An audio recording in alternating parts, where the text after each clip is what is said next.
شكرا لي العزيز أمين السبتي.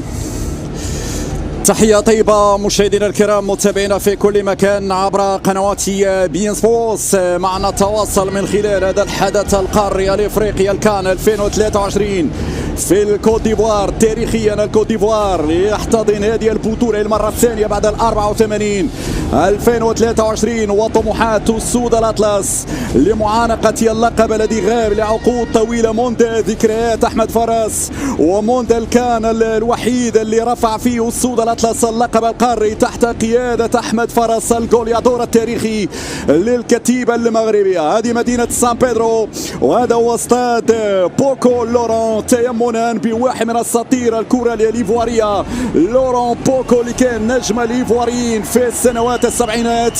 هكذا قرر المسؤولون هنا تسمية هذا الملعب باسم لورون بوكو تيمنا بخدمات والعطاء الكبير الذي قدمه هذا الاسم على الصعيد الكرة الإيفوارية. سان بيدرو ملعب لورون بوكو هنا درجة الحرارة 31 وانطلقت المباراة بأي تشكيل وبأي اختيارات. لا مفاجآت في القائمة لوليد الركراكي بلا السلجية اليسرى وحكيم زياش الرقم 7 بين مراس الحربة. يوسف اسمي في الكان كان ذلك أمام منتخب التوغو في دور المجموعات.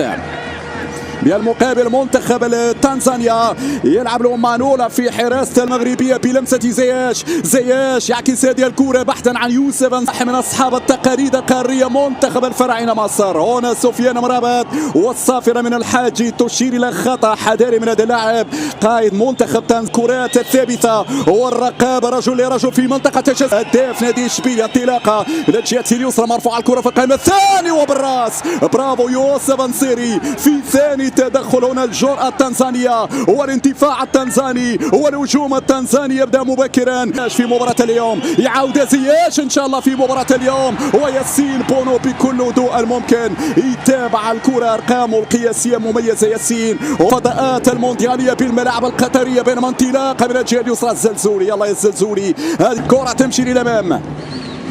الشيبي يراقب الوضعية يترك الكرة بالنسبة لمنتخب تنزانيا زائد الظهيرين حسين ومنوقع في الجهة اليمنى.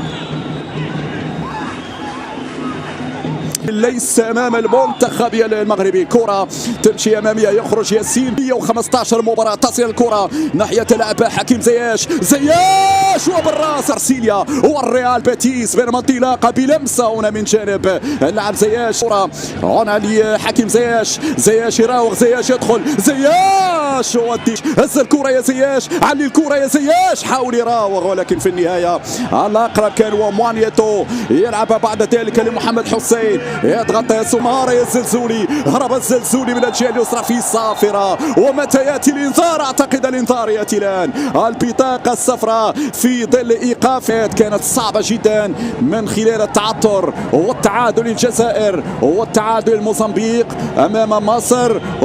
وناحي يرفع كرة وناحي داخل منطقة الجزاء عندك يا سليم شوت يا سليم لكن طولي الزلزولي 1 على 1. الزلزولي مر الزلزولي عبر الزلزولي العرضية تأخر في رفع الكرة الزلزولي وأعطى الفرصة للمدافع. عندك يا زياش في خطأ أم لا؟ في خطأ نعم في خطأ مخالفة لفائدة زياش. يجب زياش سيرفع كرة سيسدد زياش وجول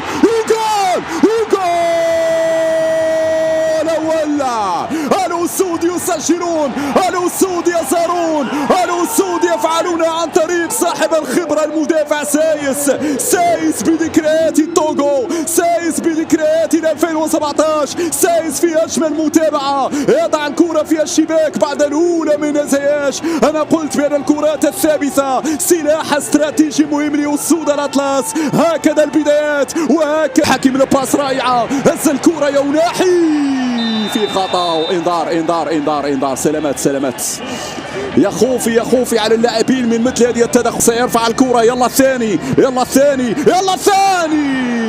يوسف نصيري كان قريب من زيارة الشباك مع أوناحي لمن يا أوناحي يلعب قصيرة مع حكيمي في خطأ. الحكم لازم يكون أكثر صرامة مع لاعبي منتخب تنزانيا عنيفين جدا. ميروشي لما نشوف مدافعين لديه يمشي كرة في المساحة، يلعبها ممتازة. زياش وحده، زياش وحده. زياش والثاني. النحلة الزنانة هنا. وناحي من أعطى التمريرة. أشرف حكيمي في القائمة الثاني بالراس لم يتحكم فيها نصير. هجوميا تنزانيا غايبة. يدخل اللاعب مصوفا بين المنتخبين، ونحن نتابع ديال الكرة. الزلزولي، يلا الزلزولي شوت الثاني غير معقول.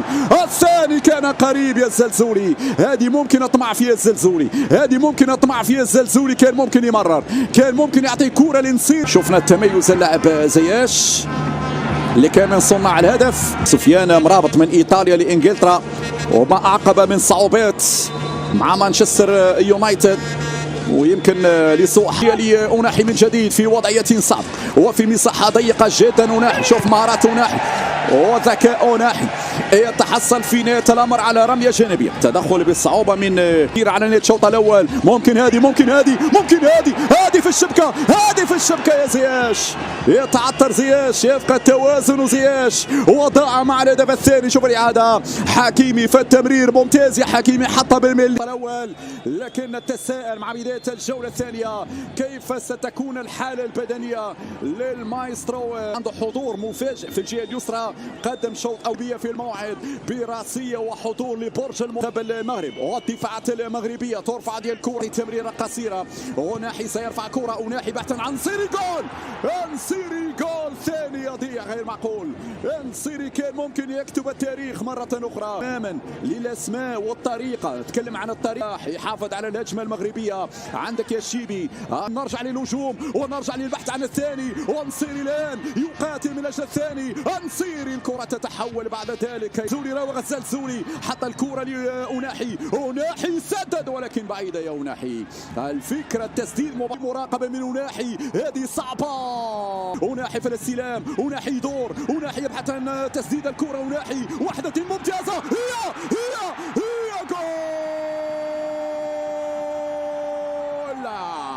عالمي. النحلة الزنانة تضرب بقوة في هذه اللحظات. النحلة تضرب بقوة في هذه اللحظات. 2-0 في جملة تكتيكية ولا في الخيال، في جملة تكتيكية ولا في الأحلام. البدني القوي للمغرب يبحث عن الثالث. ينطلق حكيمي الآن، يرسل حكيمي العرضية. أنصيري هو جول. شوف واستمتع المغربي، يتدلع. شوف واستمتع